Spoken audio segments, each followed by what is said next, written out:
కర్నూలు నగర శివారులోని శ్రీ చైతన్య కాలేజీలో విద్యార్థిని ఆత్మహత్య యత్నం ఆలస్యంగా వెలుగు చూసింది. కళాశాల యాజమాన్యం వేధింపుల వల్లే విద్యార్థి ఆత్మహత్య యత్నానికి పాల్పడినట్లు విద్యార్థిని తండ్రి మద్దిలేటి ఆరోపించారు. శ్రీ చైతన్య జూనియర్ కళాశాలలో ప్రమీలా రాణి బైపీసీ ఫస్ట్ ఇయర్ చదువుతోంది. ఈ క్రమంలో స్టడీపై శ్రద్ధ పెట్టాలంటూ సిబ్బంది యాజమాన్యం విద్యార్థినిపై ఒత్తిడి పెంచినట్లు తెలుస్తోంది. వేధింపులు తాళలేక ప్రమీలా రాణి భవనంపై నుంచి దూకింది. వెంటనే యాజమాన్యం ప్రైవేట్ ఆసుపత్రికి తరలించి చికిత్స అందించారు. అనంతరం కర్నూలు ప్రభుత్వ ఆసుపత్రికి తరలించారు. విద్యార్థికి బ్యాక్ బోన్ ఫ్రాక్చర్ తో పాటు తీవ్ర గాయాలైనట్లు డాక్టర్లు తెలిపారు. తక్షణమే కళాశాలపై చర్యలు తీసుకోవాలని విద్యార్థి తండ్రి డిమాండ్ చేశారు. ఈ మేరకు బాధితురాలి తండ్రి ఫిర్యాదు మేరకు పోలీసులు కేసు నమోదు చేశారు. యాజమాన్యం నిర్లక్ష్యం వల్లే ప్రమాదం జరిగిందని ఎఫ్ఐఆర్లో తెలిపారు.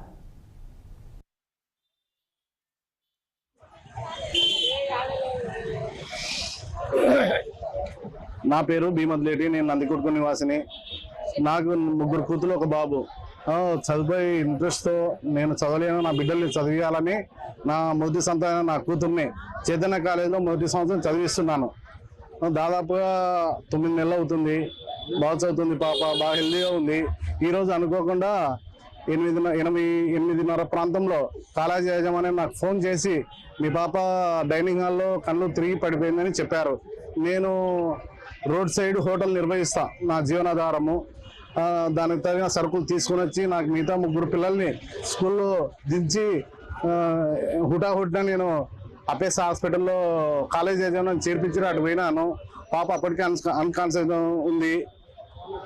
దెబ్బలు బాగా తగిలినవి. అక్కడికి వచ్చిన వాళ్ళ మ్యామ్ రత్న మేడం గారు అడిగితే ఎలా జరిగింది మేడం అంటే డైనింగ్ హాల్నే కింద పడింది అని అన్నారు.